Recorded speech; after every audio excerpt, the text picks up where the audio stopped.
Okay, I have a little business recording here, and I have the privilege of talking to smart people all the time.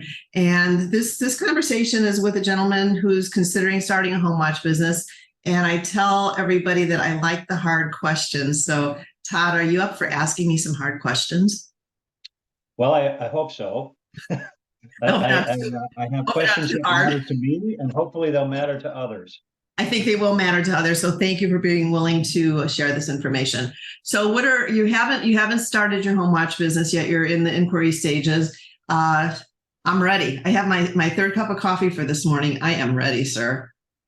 Okay. The main question I have is what have you seen in the industry as far as building a business, and what does the end of the business look like?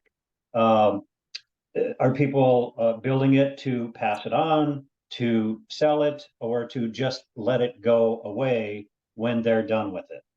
And The, is there value in building a business to try to sell?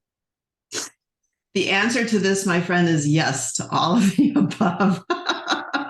So we can start with old school home watch. And old school, I mean, I've been in the industry for like 19 years, and I started in 2004. And back then, I use the term neighbors doing favors and hobby home watchers because literally back then that's all there was. And these are nice people doing the right thing, taking some money, or going out to dinner when the people came home, and the like. Those people were performing a needed service. Some of the hobby home watchers grew their businesses, but I can't take away their hobby status. And here's why. And some of these hobbyists have been in business for 20 plus years.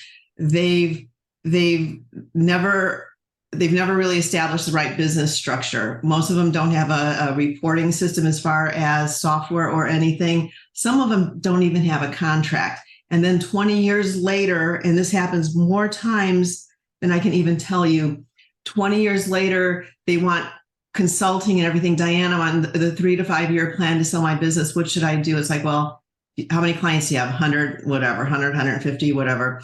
Do you have a contract with? Oh, no, no, no. We do it all on a handshake. What about your reporting system? What do you mean reporting system? It's like, do you have documentation of the visits? How are you reporting to them? Well, I send them a text message after every visit with either a thumbs up or a thumbs down. It's like, okay, what are you selling? Well, my clients, how are you going to transition them so they go to the new company? They've never thought of that. And I try to be so delicate to tell them their business has very little value, because I had a few $1 million travel agency that I, got rid of when I came up to Florida in 2003. But I knew that business was me. And Yeah, and that's it. When it's a single person, when it's you are the business, and so where do you create that value to be yep. able to sell? So if for those hobbyists, if you will, they can still sell or transition it. Even what I did with the travel agency is I sold it to my closest competitor. Actually, one of my travel agents went to work for him, and I got a percentage of realized sales over X amount of time. And Yep. that's going to give you something. That's going to give you something. So then you have actually, I have a couple of really good stories here. I had one of my brand new graduates purchase a business. I've had a couple of people purchase. I'm going to tell you the big story here. Okay. I have a gentleman named Larry, and he came to me over 5 years ago for the training, moved to Florida, had a great corporate background, wanted to start a business that he could grow and sell in X amount of times. He and his wife, Terry, started their home watch company exactly, Todd, what you're telling me, with the end in mind, because they were building it to sell it. They purchased a client list of a cleaning company who was getting rid of the clients at $20 per visit, which is ungodly low. And this is only 5 years ago, keeping in mind I was at $40 a visit from 2004 for many years. And they told the clients, it's like, we'll show you, our value and everything. And within 6 months, they took those 20 clients, raised them to $50 a visit. May I tell you how many clients they lost? 0. because Okay. they showed their value. They went on to build it to over about 110 clients, I think. And that's a good book of business for two people. You're pretty busy at that. You're pretty darn busy at that. And Larry and Terry decided to sell, and they went to the business broker. I mean, they had the software, they had the systems, the contract. I mean, they had it down pat, again, because they began with the end in mind. But the business broker says, well, maybe you can get 125,000, 150,000. Larry goes, no. He goes, I want at least 225. And the broker said, not happening. He got over $225,000 in cash, and had that not worked out, if it had that not worked out, there were over 25 people that had also inquired about it. Oh. This is why home watch is no longer a hobby. It went from a hobby to a profession, and now we are early stage industries. You're an entrepreneur, and you should be like me, which I think you already are. You're seeing the potential here, and I wake up entrepreneurially excited every day of my life. Was that an eye-opener for you? Yeah, that's actually pretty good, knowing that there is that potential to sell it if it's built properly. And some people, in all honesty, I hate when people say, oh, well, maybe someone wants to start a home watch business because they want something to do. It's like, I don't want somebody who wants something to do having the keys to people's homes. So, you got to have a little bit of a paradigm shift there. It's like, okay, and the avatar for a lot of the business builders is, they're still in their 50s, 60s, and they got another 5, 10, 15, even 20 years that they're going to work. There is nothing out there with a lower upfront investment and a higher return and flexibility. That's just darn good work. You cannot punch a clock and have flexibility and make this kind of money. So the encore profession people might not necessarily think that they're going to sell their business, and they'll probably transition it or transition it for a percentage of actualized sales. But it can be built to sell for a record price. Yeah, and it's not a matter of one is the right choice for everybody. Everybody has even if you just want to let it go away when you're done, that's okay too. I mean, everybody has their choices to make.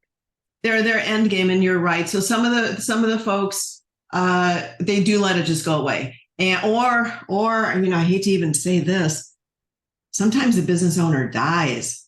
And I had that happen. One of them, that just happened to me within actually July. God bless him. He had a good book of business here in Naples, and he was up north coming back on July 4th weekend because he had to get his visits done. Friends picked him up at the airport. He wasn't feeling good, had a heart attack, and died.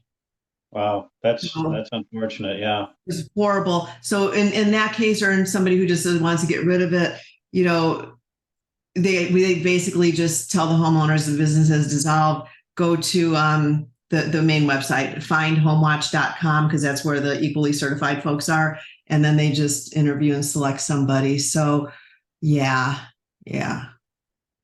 Okay. So let's talk about insurance for a minute. I've heard some of your other webcasts, Zoom meetings, or whatever it is, and just videos that you've put out, and you talk about the fact that the insurance companies don't really understand what the industry is, and so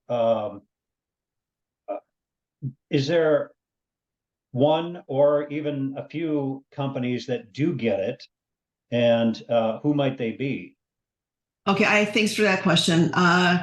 There's no specific code for home watch, which to me is relatively amazing, because you have to get first of all, we have very little regulation in home watch. So if you're doing a manicure and pedicure or cutting hair, you have to have a license and you have proprietary insurance. But you can take the keys to people's cars and homes, and there's like nothing specific. Usually the insurance agents put it under a code, which comes on.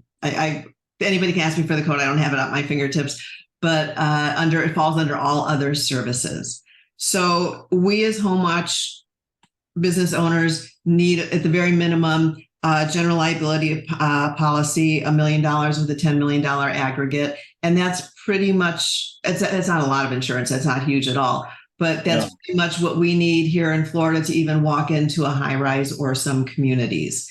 Then from there, you as a business owner start to think about your own risk. And even back years ago when I had my home watch company, I asked the insurance folks, like, well, should I have an E&O policy? And E&O is errors and omissions, and that's also called professional liability. And they said, no, you don't need that. Well, you kind of do. So it's a good idea to take it to the next step and get an E&O policy.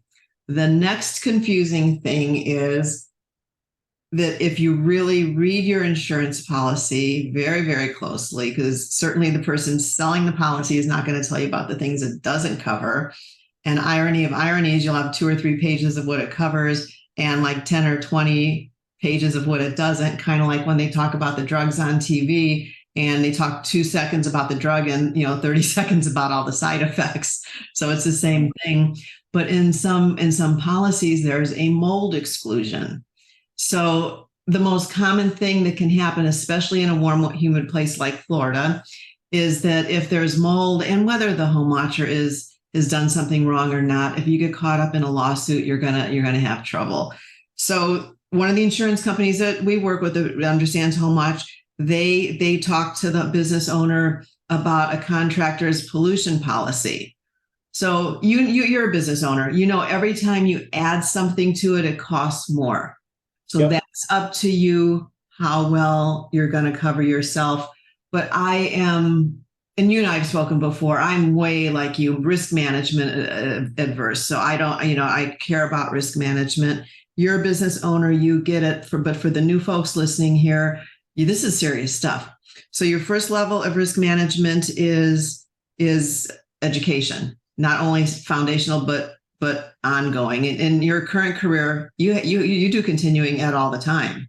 Absolutely. I have, I think, 60 hours of continuing ed for the different associations and licenses that I hold. So some of that is crossover. Some I can use on multiple associations. But yeah, there's a lot of continuing ed.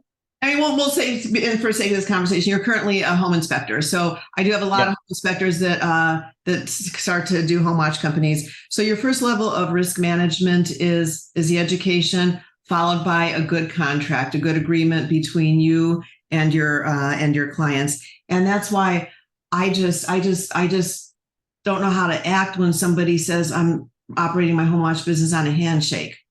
Now. Yeah. It just doesn't make any sense in my current business. If my contract, which I send out electronically to them, because I don't typically meet that person until the day of that I'm providing the service. If that contract isn't signed a minimum of 24 hours before I'm to step on site, I'm not doing it. And they get multiple emails, saying, here's your contract, sign the contract. They get a reminder 24 hours before, sign your contract. And I just won't do it. That's just how it is.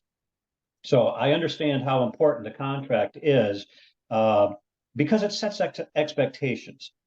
And that's that's another risk management tool, is setting those expectations. Because the client's perception is our reality. Yes, absolutely. So there's people on you're in your research stages, Nat, and I know you've happened upon websites. They'll say, oh, we will watch your home. We guarantee you won't have mold. We promise this. We'll do that. It's like, you can't promise anything except that there's a good percentage of chance that something's going to happen even between visits in your unoccupied home. Yes. No such thing as a promise. Other than I'm going to be there when I say I'm going to be there. Yeah. Oh, and well, here's another part of risk management. So anybody's listening to this is getting a real pearl of wisdom here. In risk management, you got to be careful with anything that you say that is specific. It's better to be vague in many cases than specific. And these poor unknowing home watchers that have on their website, oh, we have a 32-point checklist or something like that. Should they get in any kind of legal trouble, the first thing that the lawyer going after them is going to do is tear their website to freaking pieces. And if it says a 32-point checklist, that legally would be saying that's a 32-point checklist for every client. The checklist is different for every client. They will go after that and they will nail that person right there. Yeah. You and I have talked before. You already know how I feel about using the word inspect, don't you, Mr. Inspector? Yes. But is it valid? Absolutely. It's not an inspection. Nope. It's observations. We in Home Watch will never get to the next level until we're responsible enough to educate our seasonal homeowners the difference between home watch, house sitting, home inspection, and property management. If you say the word inspect, you're putting yourself in legal trouble, period. Yeah. Yeah. It's not a, in the inspection industry, we don't use the word code. Which word? Code. Code? As in building codes. Oh, really? Oh gosh, no. And simply because what we're doing is based off of that, but building codes vary sometimes from city to city, definitely from state to state, right? And so we never use the word code. We will use words like standard building practice, different terms that imply that, but we never say that word. In the business owner training course, I have a whole, list of things not to say. And lo and behold, I get people that graduate and I look at their website and I practically I do talk to myself in my office sometimes, but I'll say, where the heck did you go to home watch school? Because you are doing exactly what I told you not to. And you have to know that if I'm really firm on something, there's a darn good reason for it. Yeah. I take the attitude of training you guys to the best of my level ability to help you make good decisions. It's not my job to micromanage you. You're all independently home. You're all independently owned and operated. But man, if I know there's a danger zone, you better pay attention to that. Yeah. I mean, myself, I refer to it as being specifically vague. Ooh, that's perfect. Right. I mean, it's giving them enough information to understand, but not enough information to get yourself into hot water. I like that because I usually say vague by design. So it's another way of saying the same thing, specifically vague. That has a nice ring to it. Yeah, it's going to serve you much better. Yeah. Much better. And you have to, we're in a different world now. I had my travel agency starting in 86 for 17 years. I will fully admit that I did a boatload of business on a handshake, including all my banking. Those days are gone. Yeah, those days are gone. Absolutely. So can we talk about SEO for websites for a minute? Yep. Okay.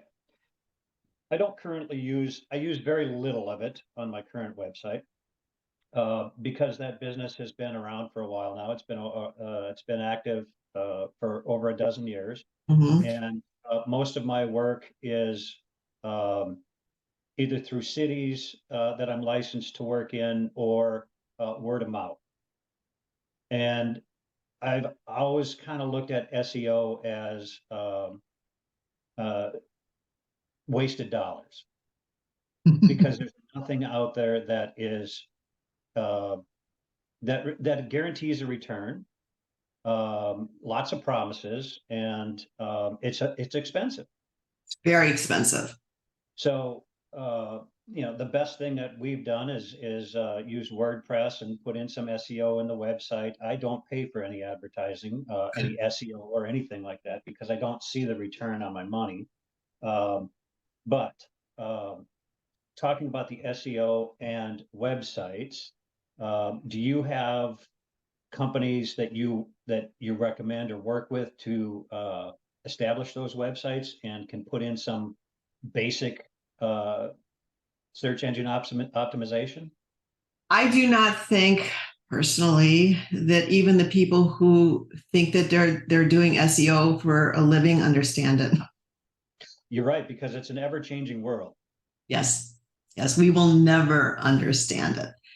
But I want to dissect this properly. So when it comes to SEO, my parent company website under Your Home Watch Professionals has been around since 2009. So it's just got SEO because it's been around a long time and the words are there. So none of that was intentional. So I run a lot of the stuff that affects Home Watch with different links there. I have worked with web people on SEO and spent hundreds and hundreds and hundreds of dollars with little to no measurable return on investment. And I'm sure a lot of it works because it's hard to measure. A web presence is important. There's no two ways. But we're talking about SEO. Let's go to WOM, which is word of mouth. That's the treasure. I love this conversation because there's so much synergy between inspections and Home Watch, and you're attracted to the Home Watch because it's using your skill set in a different way. But the word of mouth is where it's at. And when with home inspectors, you've got to earn your business every day, every week, because you're doing that inspection one and done. But in Home Watch world, you get that client, baby, and you got lifetime value. So I tell my new business owners, break your butt for a couple of years, market, get out there, get that book of business built. And it's not that you're going to skate. You have to remain amazing, but you're not spending advertising dollars after that. Right. Because you've got the word of mouth that you built with your Home Watch clients. And it's when you get it, you get it. I've seen folks spend money in advertising on magazines, sending thousands of postcards. And if I do have some direct mail gems out there. Do a small direct mail, 25, 50 people, 1 or 2 times. I had somebody that did less than 100 pieces of direct mail within a week, got three appointments. That's a return on investment. That is, especially if you're able to keep that client on your book. And they will generally stay. So very seldom. And that's what under the crazy things that business owners and Home Watch do. I'll see a lot of them is like, well, I've got our contract here, and my clients renew the contract every year. It's like, why in God's green earth would you give somebody an opportunity to think twice about doing business with you? The contract is evergreen. It's there. You might update it once or twice in your entire career, but you can change your pricing structure. You can do everything because that's not the contract. And if you put your prices and all that stuff in your that's not a contract. That people are wackadoodles sometimes. Yeah. Well, okay. Here's a new name for people. Well-intended wackadoodles. Okay. Yeah. I fix wackadoodles. So, I guess the next thing for me is I understand that there is the Home Watch Academy. Yep. And it's a growing industry. And so there's the Home Watch, there's associations now. Yep. Okay. More than one? Yes. Okay. So I'm going to tell you right now, I love you to pieces because we have not practiced this, but you're asking me every question that I want to share with other people. So thank you. But we got on the Zoom meeting and this is just the real conversation. But here's what's cool. This is what everybody needs to know, Todd. So thank you for these questions. Yeah, absolutely. So those would be considered national associations, correct? Yes. And so in those national associations, are there individual chapters that have been set up, say multiple chapters in Florida or in any other state, where in Arizona, where the Home Watch business is probably much busier than in Minnesota? Okay, there are two organizations that basically are at the forefront, and the first one that we're talking about is the National Home Watch Association. They've been around since 2009. I started. What did I do? Let's say there was an opportunity for another group to be started, another association. So I got that ball rolling in 2016. We were going to launch in 2017, but Hurricane Irma changed all those plans. So we launched in 2018, and it went pretty well. It went pretty well. So I want to touch on the evolution. So the the association that I operate is called the Home Watch Network. So we'll call one the association, one the network. The association, the first one, they offered accreditation for very many years. So you had to join, have, an established business. You were considered the cream of the crop, accredited, all that good stuff. Little to no training, like no formal training at all. They started in 2009. I had been training since 2008. Once there was no certification offered or anything, when I got going in 2017, once the bar was raised, they stepped it up a bit. Then all of a sudden they had training and certification. So then there were two, which is fine. I teach you guys, Todd, as business owners, the rule of three. So if you were working with your client and they need, I don't care if they need a faucet, I don't care if they need an air conditioner, remodel, or check 3 companies and connect with whoever you click with the best. So the association, they're pretty big. They're pretty big, and they've got some local stuff going on, which is cool. But I'll talk more. Okay, so the main difference there is they have 3 levels of membership, and here's just kind of the way it works. I would tell anybody to go there as though you were looking for a home watch company and kind of pay attention to how long it takes you to find one, how many clicks, and you will very clearly see that some companies are accredited, some are certified, and some have gone through boot camp training. So the people who have invested in their boot camp, I think it's like $1,800 for their boot camp. They've at least been trained. And their accreditation is part of it. Those who are only certified, I should say certified, that's what I meant to say certified. Those who are certified have asked to be certified, got the curriculum / answer sheet. Sorry, I told you I was going to be authentic. And they've taken and passed a test. They're certified. Doesn't mean they were trained. Doesn't mean anything. But the accredited ones, I did a look recently in Florida, and more than half of the people in Florida were only accredited. And I bring that up for a very, very particular reason. If I was someone who spent the money to get trained and stuff like that, and I'm in the same directory as someone who didn't, I would take exception of that. If it doesn't bother you, no problem. So done kind of talking about them. The Home Watch Network, I've made some very, very specific decisions about that, because the people coming into the network, you have to be trained. So it's certification backed on education. So, you join the Home Watch Academy, graduate from the business owner course, your designation is graduate of the Home Watch Academy. Once your business is registered, established, insured, you pass the background check, then you get the certification. And the cool thing here is that our directory is freaking robust. So among the smarter things I've done in life, from a gal who's done plenty of not smart things, I have the domain findhomewatch.com. So that's how I market globally to all of our certified folks. And it's your job. And this goes into SEO. So you know that in SEO, keywords are important. So in your profile in the Home Watch Network directory, you put your zip codes on your front part because they're going to search that way. And you put communities, any other keywords. It is crazy searchable.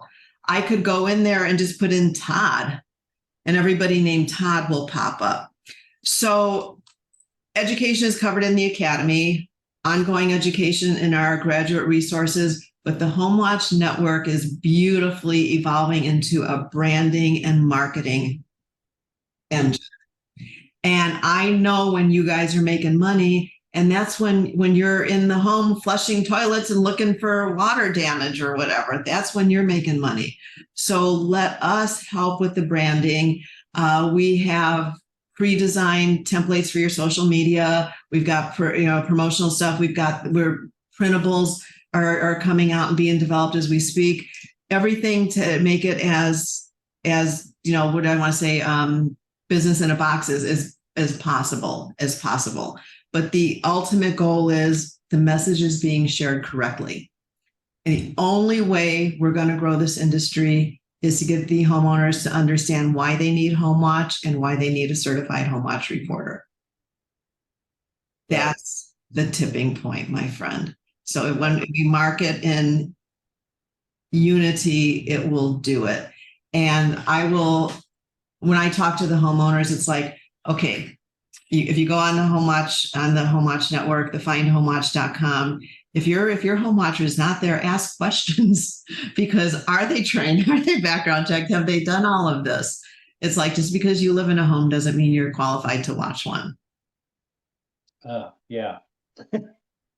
Yeah, it's like then my funny thing I always say, just because I watch Dancing with the Stars doesn't mean I'm a good dancer.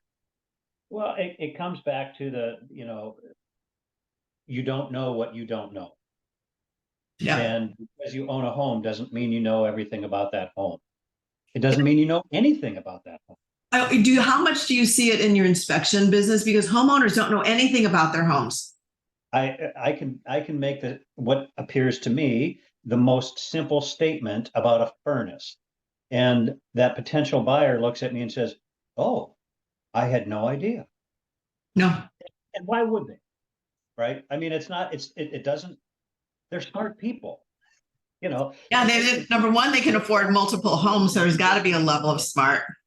Yeah, it's just, they may be a plumber, they may be a doctor, they may be whatever, and they're very smart in their industry. They're just not smart about homes. And it's the same with homeowners and home watch. They know their home, they know any issues that they've had, and hopefully they're sharing that with you. Yeah. I have a family member that I have checked in on their home for them over the years, and I happen to know that they have water pipes on an outside wall, and when it gets to 10 degrees, they tend to freeze. Oh, okay. Wait, there's your slogan there. 10 degrees, they tend to freeze. That's the slogan. Yeah. But so and they know that. And hopefully any homeowner that you're doing home watch for is sharing those kind of pieces of information with the home watcher. Do you find that to be the case? Absolutely, and we try to get some of that out of them on their client and property profile. And like my friend Larry that I was telling you about, that he built his business so specifically. Number one, he wouldn't even bring on a client unless they met in person, sat across the kitchen table. And he and his business plan decided, I'm not taking a home that's more than 10 years old. Sure. You can make those decisions. You're going to build your entire business on 50, 75, 100, a little more than 100 clients and be into, six figures there.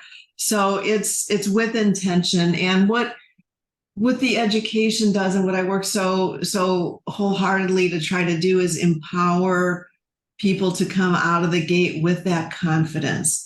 And one of the things that's really tough is, our going rate right now. I mean, I do a lot of trainings with my folks throughout the United States here. $50 is not even the going rate anymore. It's $60 to $75 for a 3-bedroom, 2-bathroom. And we are still in a world where people are charging $20. So that makes my head want to explode. But I want to empower these folks so much, but I'll still get my people. It's like, Diane, it's my first year. I'll start at $30 or $40 and I'll raise it every year. It's like, where'd you go to home watch school again? Yeah, I don't buy into that theory of I'm going to be. It's a race to the bottom at that point. And I've used that term. Low price is a race to the bottom. Love it. Yeah, and you have to see value in yourself and in your knowledge and price it accordingly. Yeah, you might struggle that first year, but in the long run, you're going to be better off for it. Absolutely. Nobody wants to have to fire a client, right? It's like, now what do you do with that $20 person when you go to 60? I'm sorry, I can't do it unless you pay me 60. That's just not a conversation that you need to have. Price yourself accordingly right from the start. And it's like, when you understand your value, you don't have to discount. But I understand, and that's an interesting thing too, that people want a deal. And I'm very, very, very, very specific, not specifically vague this time. I'm very specific about, if you need to cut that deal with them the first time a little bit, we'll do it. But Yeah, you have to prove yourself. And I want to, so I don't forget on a specific thing that you, speaking of specific, on a specific thing that you brought up is you talk about regional meetings and everything. So yes, the other organization, the association, does have that kind of stuff, and I'm still going to be authentic. I had somebody call me one time. It's like, well, Diane, there's a handful of successful people there, but the rest of it is just a complaint fest. But anyway, so there's a lot to be said about that. Because I'm an online company, we're doing this stuff all the time. I do currently 4 training calls per month. I offer one-on-one mentoring, and I do pop-ups locally right now. I will get to a point where I will travel, and if I ever come to Minnesota, you will not see me there in wintertime. That's all I have to say about that. That's not happening. But like I just did one pop up. What I call it, eat, drink, and learn is what I call them. And I've got 2 more coming up. So we do the social stuff. The in person is definitely something. And when you also brought up, I remember when I would do my classroom training, especially the night before, I would be so excited. But then I got that little bit of anxiety. It's like, oh my gosh, there's going to be people in there that are smarter than me. There's going to be people like that. It's like, well, of course there are, but they're not smarter than me in home watch. Yeah, I mean, I remember, over a dozen years ago when I did my first inspection on my own, I was calling a friend of mine. Oh, you got to come with. You got to come with. I'm so nervous about this. The buyer's dad is going to be there, and Oh, he's like, you've done all the training. You know this stuff. Go do your job. yep. So I went and did my job. And it's a great story. And yeah, I was very, very nervous about it. And things didn't go exactly as planned because the homeowner themselves actually came home 3 hours into the inspection and said, "What are you doing here? You were Gosh. supposed to be done after an hour. I was told you'd be gone." I'm like, okay. So right away, I was met with some adversity and got through that. And my next one was better. My next one was better. And you just grow and learn from all of those experiences. And then one of the things that I talk to folks about too is, as you say, you get better, which you do. And then we almost have to have the conversation about complacency.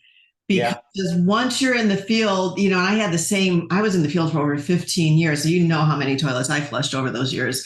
But, things start to become invisible to you.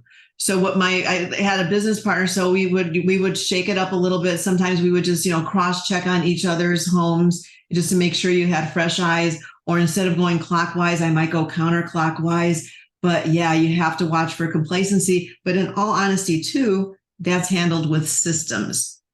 And Yes. systems work, and people fail. You can we try to make it as error proof as humanly possible. And you Yeah. just And it's the software. I learned over the years, the software is your friend, right? But the yep, software, but the software is not your boss, right? like that. And so I have to set the path of my work, and I have to follow it the same for every property. I will do the exterior. I will, the next thing I do is go into the basement. And so as long as you have that, don't let the software direct where you're going to go or how you're going to do the job. Set up the software so that you are doing your job most efficiently. That's what I've done in my business. You use the tools, whatever they are, properly. So it's like some people say, well, Diane, do you like walk through with your software and check everything off? I said, no, you do your visit exactly the way that I've trained you to do it. At the end of your visit, you go through your checklist. And then I would say, like, well, darn it, Diane, are you always going to forget to check the temperature in the wine cooler? That's called a checklist for a reason. And will you agree with me, Todd, that he who has the most documentation wins? Say that again.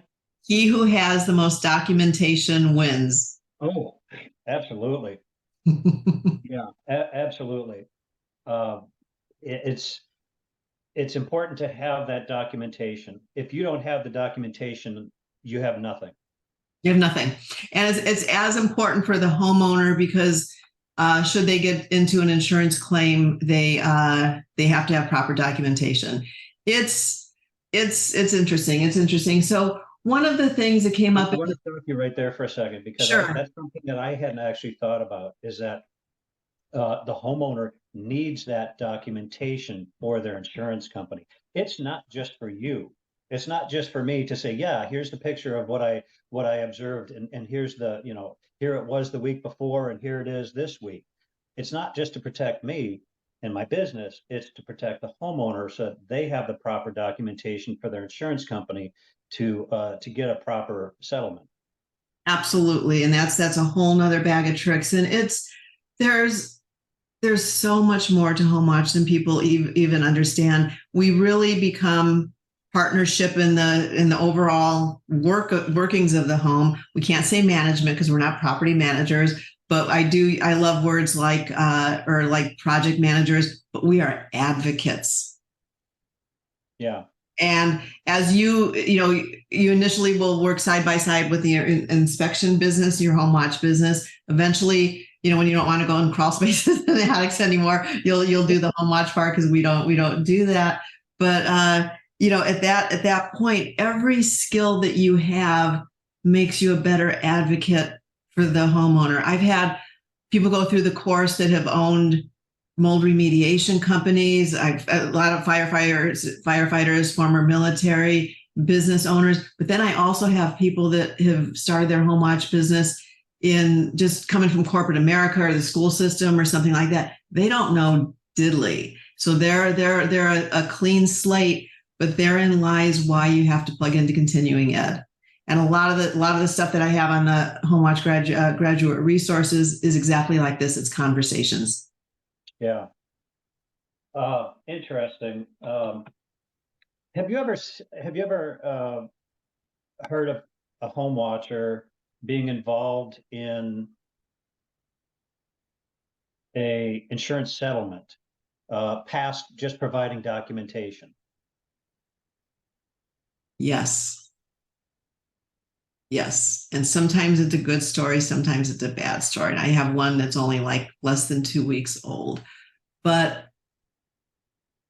I teach, and you guys all have to learn the minute there's a damage claim, an insurance claim, or something, you connect the homeowner with the remediation company. A lot of times they know how to talk to the insurance agents. Here in Florida, one of the first things you have to tell your homeowner, don't rush to call the insurance agent until they file the claim. Don't necessarily rush right away. But when you do, Mr. and Mrs. Homeowner, you've got to know that they're recording every word that you say. And if you say one word wrong, you're going to mess up your claim.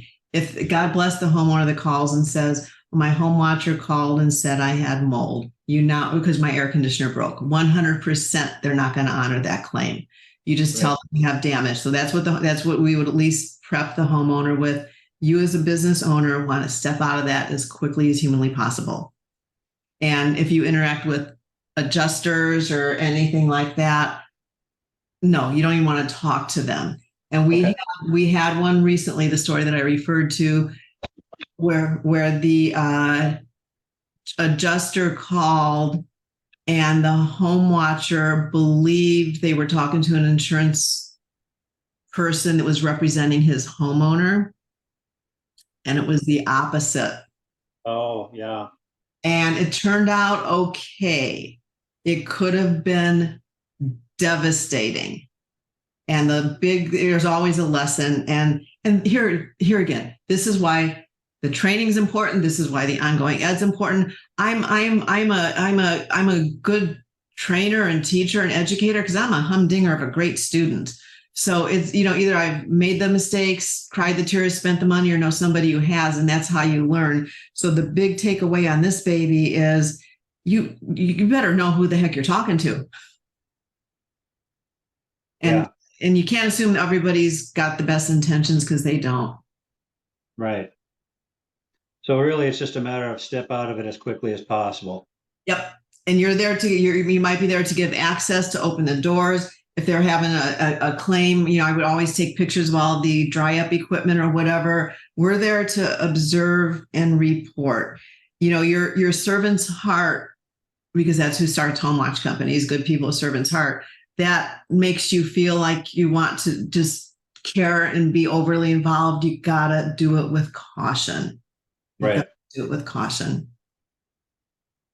Yeah, there's some things that we just can't, you just can't either figure out or get yourself in the middle of. I've had people in my community here. I think I might have told you this before, where I'll go into our local apps next door and whatever, and I see somebody looking for help on something, and if I think that I can help them, I will reach out. But I'm very specific about what I'm going to do and what I'm not going to do. The one thing that I'm never going to do if they're having problems with a contractor is get in the middle of that. I say, I will come out and I will give you my opinion. And that's as far as it's going to go. You will have to have this discussion with your contractor or with whoever it might be, right? I will give you my opinion and that's all I can do for you. It's a delicate dance. It is. And sometimes, and I've got like I've trained like, builders and stuff like that. And it's like, well, when I lived up north, I did building and everything. I can do some of the stuff to help my homeowners here. I said, well, especially in Florida, we have like serious laws. I said, you cannot even change a toilet flapper in Florida without a plumber's license. And then I have to say it's called home watch, not home do. Yeah. Yeah. So, but those skills that you bring to the table up your advocacy ability. And then every time that we have that I post conversations like this or webinars or anything, for that level of home watch business owner that's really new to it, how much are we empowering them with knowledge? Yeah. Crazy, right? So, all right, I got to run. Okay, let me go ahead and close this part now. I'll go ahead and close the recording. So this has been a conversation. I asked Todd at the beginning, can I share the conversation? Thank you for this. And you are asking questions that everybody needs to know. So thank you. Absolutely.